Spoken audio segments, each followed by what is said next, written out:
Assalamualaikum warahmatullahi wabarakatuh.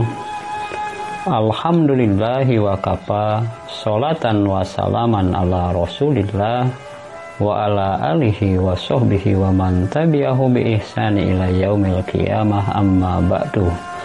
Sahabat dzikri yang dimuliakan oleh Allah, dosa dan kemaksiatan bisa mendatangkan kemurkaan dari Allah Subhanahu wa Ta'ala kepada kita semua. Karena dosa dan kemaksiatan yang selalu dilakukan oleh kita, atau dosa dan kemaksiatan yang selalu dilakukan oleh orang lain, tetapi hati kita sedikit pun tidak tergerak untuk mencegahnya.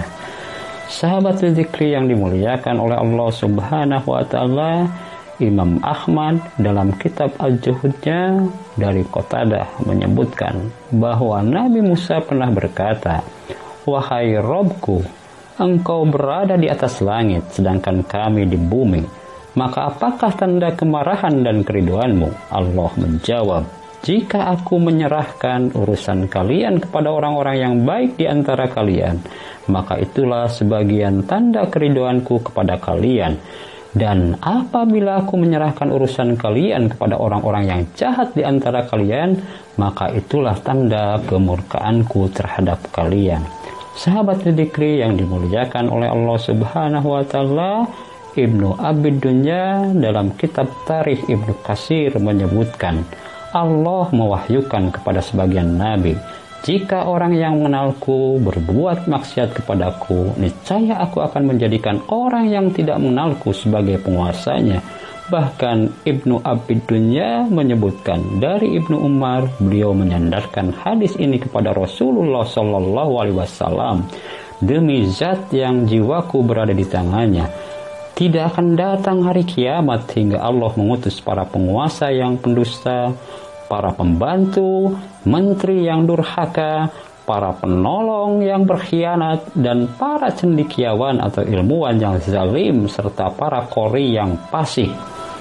Sahabat dzikri yang dimuliakan oleh Allah Subhanahu wa Ta'ala, Ibnu Qayyim al-Jauzi dalam kitab Ad-Dawa Dawa menyebutkan, tanda-tanda mereka seperti tanda-tanda para rahib. Hati-hati mereka lebih kotor dari bangkai, dan hawa nafsu mereka beraneka ragam. Allah membuka fitnah yang membinasakan dan gelap gulita untuk mereka hingga mereka terjerumus ke dalamnya.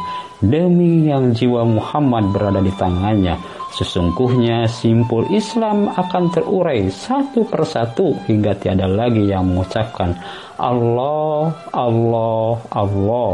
Sahabat dzikri yang dimuliakan oleh Allah Subhanahu wa Ta'ala, Ibnu Qayyim menyebutkan, jika kita ingin keluar terlepas dari murkanya Allah Subhanahu wa Ta'ala, hendaklah kalian benar-benar menyuruh orang untuk berbuat kebaikan dan mencegah dari kemungkaran, atau Allah akan menjadikan orang yang jahat di antara kalian sebagai penguasa kalian hingga mereka membuat kalian merasa tersiksa. Lantas orang-orang yang baik di antara kalian berdoa dan tidak dikabulkan.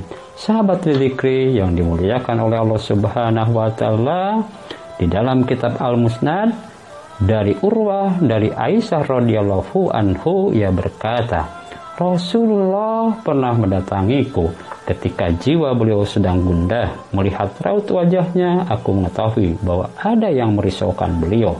Beliau tidak mengucapkan sepatah kata pun hingga berwudu, kemudian keluar. Aku lantas menempelkan diriku ke dinding kamar untuk mendengarkan apa yang akan terjadi pada diri beliau.